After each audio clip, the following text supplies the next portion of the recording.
پاکستان امن کا سفیر، دنیا بھر نے اسلام آباد پر نظریں جما لی۔ ایران امریکہ مذاکرات کی تیاریاں مکمل، دونوں ممالک کے وفود پاکستان کی میزبانی میں ملاقات کریں گے۔ امریکی وفد میں نائب صدر جے ڈی وینس، ایلچی اسٹیو وٹکوف اور جیریڈ کوشنر شامل۔ ایرانی وزیر خارجہ عباس عراقچی اور اسپیکر باقر قالباف آج پاکستان پہنچیں گے۔ مذاکرات میں کشیدگی کے خاتمے، جنگ بندی کے خدوخال اور اعتماد سازی کے اقدامات پر غور کیا جائے گا۔ امن مذاکرات کے لیے اسلام آباد پولیس ہائی الرٹ ہے۔ فل پروف سیکیورٹی کے لیے راولپنڈی پولیس کے 5000 سے زائد افسران اور اہلکار تعینات۔ راولپنڈی میں میٹرک کے آج کے پرچے ملتوی، طلباء کو نئی تاریخ سے متعلق جلد آگاہ کیا جائے گا۔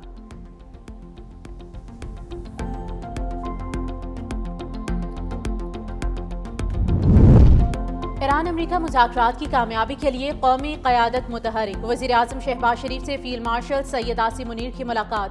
خطے میں پائیدار امن کے لیے ثالثی کی کوششوں پر پیش رفت کا جائزہ۔ دونوں رہنماؤں کا کشیدگی میں کمی پر اظہار اطمینان۔ خطے میں قیام امن کے لیے فریقین سے جنگ بندی پر مکمل عمل درآمد پر زور۔ مذاکرات کے ذریعے مسئلے کے پرامن حل کے لیے مکمل حمایت کا اعادہ۔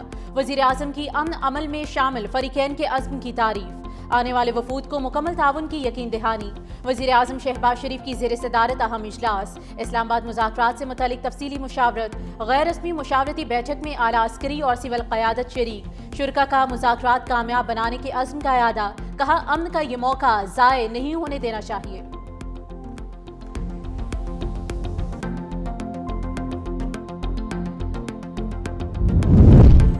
ایران کے ساتھ امن معاہدے کے لیے پر امید ہوں، امریکی صدر کا بیان۔ ڈونلڈ ٹرمپ نے کہا کہ ایرانی رہنما بہت معقول لوگ ہیں۔ لبنان پر اسرائیلی حملوں میں کمی آئی ہے۔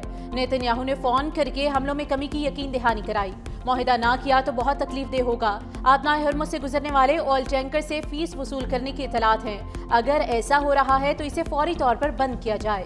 امریکی صدر ڈونلڈ ٹرمپ اور برطانوی وزیر اعظم سر کیئر سٹارمر کے درمیان ٹیلی فونک رابطہ۔ آبنائے ہرمز میں بحری آمد و رفت بحال کرنے پر بات چیت۔ بحری جہازوں کی بلا رکاوٹ آمد و رفت کے لیے عملی منصوبہ تیار کرنے پر بھی اتفاق۔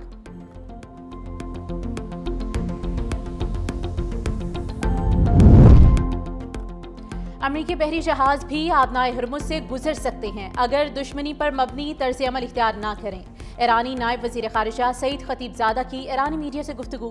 کہا آبنائے ہرمز کھلی ہوئی ہے، تکنیکی خرابیوں کی وجہ سے ایرانی افواج کے ساتھ رابطہ رکھنا ضروری ہے۔ آبنائے ہرمز سے محفوظ راستوں کے ذریعے سفر کو یقینی بنائیں گے۔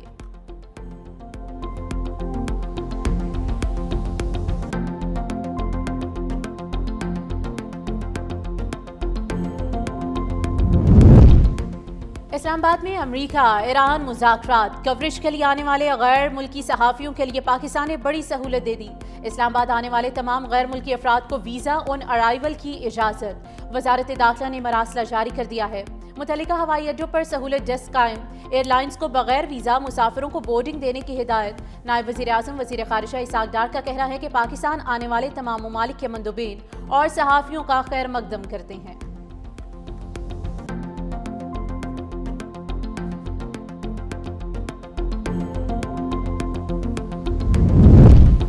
اسلام آباد میں غیر ملکی وفود کی آمد۔ وزیر داخلہ محسن نقوی کی زیر صدارت اعلیٰ سطح کا اجلاس میں سیکیورٹی انتظامات کا تفصیلی جائزہ۔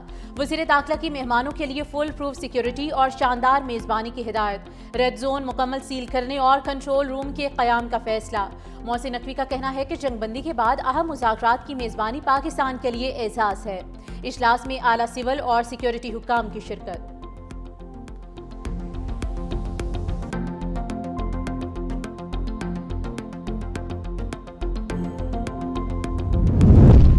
لبنان نے بھی اسرائیلی جارحیت کے خاتمے کے لیے پاکستان سے امیدیں وابستہ کر لیں۔ وزیر اعظم محمد شہباز شریف اور لبنانی ہم منصب نواف سلام کا ٹیلی فونک رابطہ۔ پاکستان کا اسرائیلی حملوں کی شدید مذمت اور امن کے لیے کردار ادا کرنے کا اعادہ۔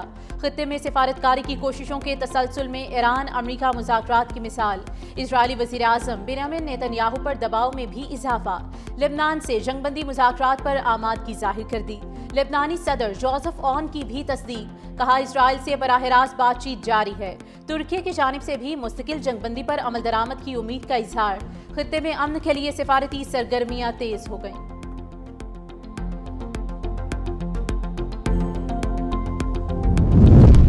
ایرانی صدر مسعود پزشکیان کا لبنان پر اسرائیلی حملوں پر شدید رد عمل، کہا جارحیت جنگ بندی مذاکرات کو بے معنی بنا سکتی ہے۔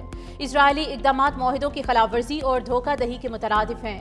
جنگ کی صورت میں سخت رد عمل کا عندیہ، لبنانی بھائیوں کی مکمل حمایت کے عزم کا اظہار کیا۔ صدر آصف علی زرداری اور وزیر اعظم شہباز شریف کے یوم دستور پر پیغامات۔ 1973 کے آئین کو ریاستی ڈھانچے کا بنیادی قانونی اور سیاسی فریم ورک قرار دے دیا۔ صدر مملکت نے کہا کہ آئین عوام کی منتخب پارلیمنٹ کی تخلیق ہے اور شہید ذوالفقار علی بھٹو اس کے معمار اعظم تھے۔ وزیر اعظم شہباز شریف کا آئین کو عوام اور ریاست کے درمیان مقدس معاہدہ قرار دیتے ہوئے بنیادی انسانی حقوق کے تحفظ، پارلیمانی جمہوریت، قومی اتحاد اور ترقی خوشحالی کے تسلسل کے عزم کا اعادہ۔ Chairman peoples party Bilawal Bhutto Zardari نے کہا کہ مشکل حالات ہوں یا ترقی کے مواقع، آئین ہمیشہ ہماری رہنمائی کرتا ہے۔ آئیے آج یوم دستور پر تمام پاکستانی مل کر ایک عہد کریں۔ سینئر وزیر سندھ شرجیل انعام میمن نے کہا کہ یوم دستور آئین اور قانون کی بالادستی اور عوامی حقوق کے تحفظ کے لیے اپنی کوششیں جاری رکھنے کے عزم کا دن ہے۔ قومی اتحاد اور یکجہتی ہی شہداء کی قربانیوں کا حقیقی ثمر اور مستحکم پاکستان کی ضمانت ہے۔ گورنر سندھ نہال ہاشمی کی حلف اٹھانے کے بعد پہلی بار لاہور آمد، جاتی عمرہ پہنچے نواز شریف اور وزیر اعلیٰ پنجاب مریم نواز شریف سے ملاقات کی۔ سندھ میں پارٹی پوزیشن اور مستقبل کے لائحہ عمل پر تفصیلی تبادلہ خیال ہوگا۔ مسلم لیگ نون کے قائد نواز شریف کی جانب سے گورنر سندھ کو ظہرانہ بھی دیا جائے گا۔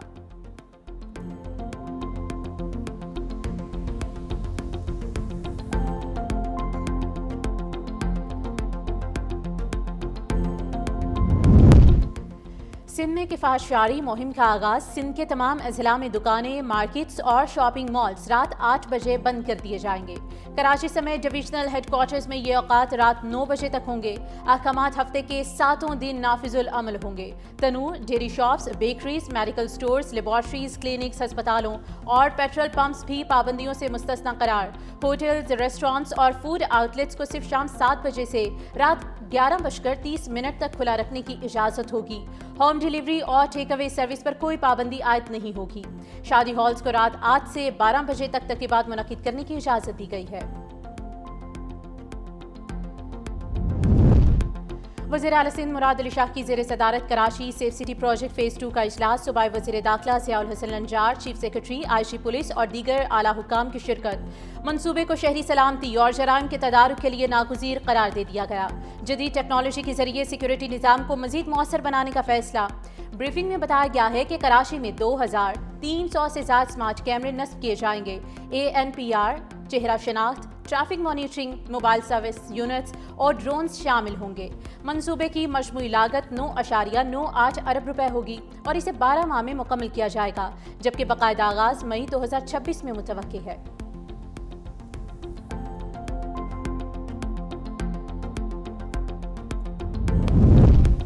پاکستان کی ترسیلات زر میں نمایاں اضافہ، معیشت میں استحکام اور عالمی اعتماد میں بہتری، کامیاب معاشی اصلاحات اور سفارتکاری کے مثبت نتائج آنے لگے۔ مارچ 2026 میں ترسیلات زر 3.8 ارب ڈالر تک پہنچ گئیں، 17% اضافہ ریکارڈ کیا گیا۔ مالی سال کے 9 ماہ میں 30.3 ارب ڈالر موصول ہوئے، سالانہ بنیاد پر 8% کا اضافہ۔ رواں مالی سال میں ترسیلات زر 41 ارب ڈالر سے تجاوز کرنے کا امکان ہے، جبکہ بیرون ملک پاکستانیوں کا معیشت میں کلیدی کردار برقرار ہے۔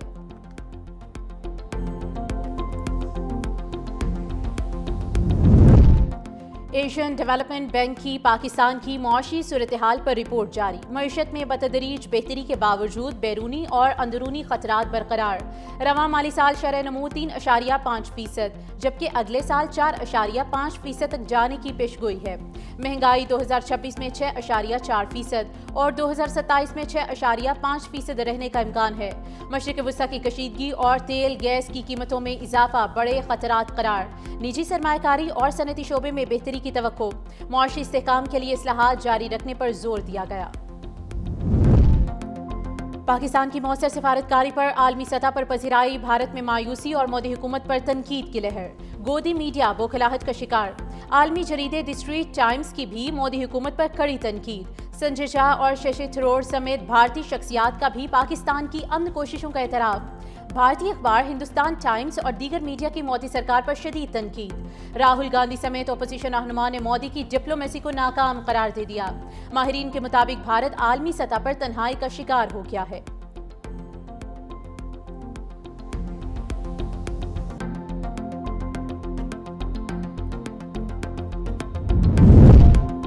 طالبان رجیم شدت پسندی اور غیر قانونی سرگرمیوں میں ملوث، کلیکٹیو سیکیورٹی ٹریٹی آرگنائزیشن کا افغانستان میں دہشت گرد تنظیموں کی موجودگی پر اظہار تشویش۔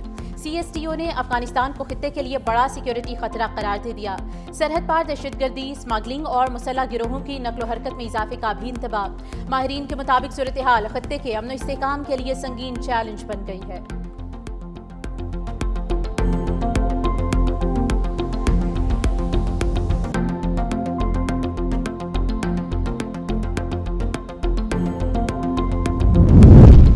کراچی میں میٹرک بورڈ کے سالانہ امتحانات کے آغاز پر ہی تنازع، پہلا پرچہ لیک ہو گیا۔ نویں جماعت کے طلباء کو امتحانی سینٹر میں داخلے سے روک دیا گیا۔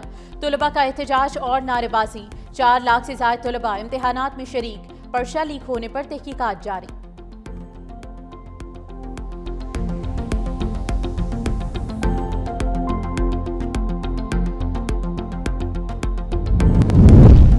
کراچی سے لاہور جانے والی شالیمار ایکسپریس ماشیکے کے قریب ٹریک سے اتر گئی، ایک خاتون حادثے میں معمولی زخمی۔ لاہور کراچی ٹریک پر ٹرینوں کی آمد و رفت معطل، مسافروں کو پریشانی کا سامنا۔ کراچی سے لاہور جانے والی قراقرم ایکسپریس کو فاروق آباد ریلوے اسٹیشن پر روک لیا گیا۔ ریلوے حکام کا کہنا ہے کہ جلد ٹریک کا کام مکمل کر کے ٹرینوں کے لیے بحال کر دیا جائے گا۔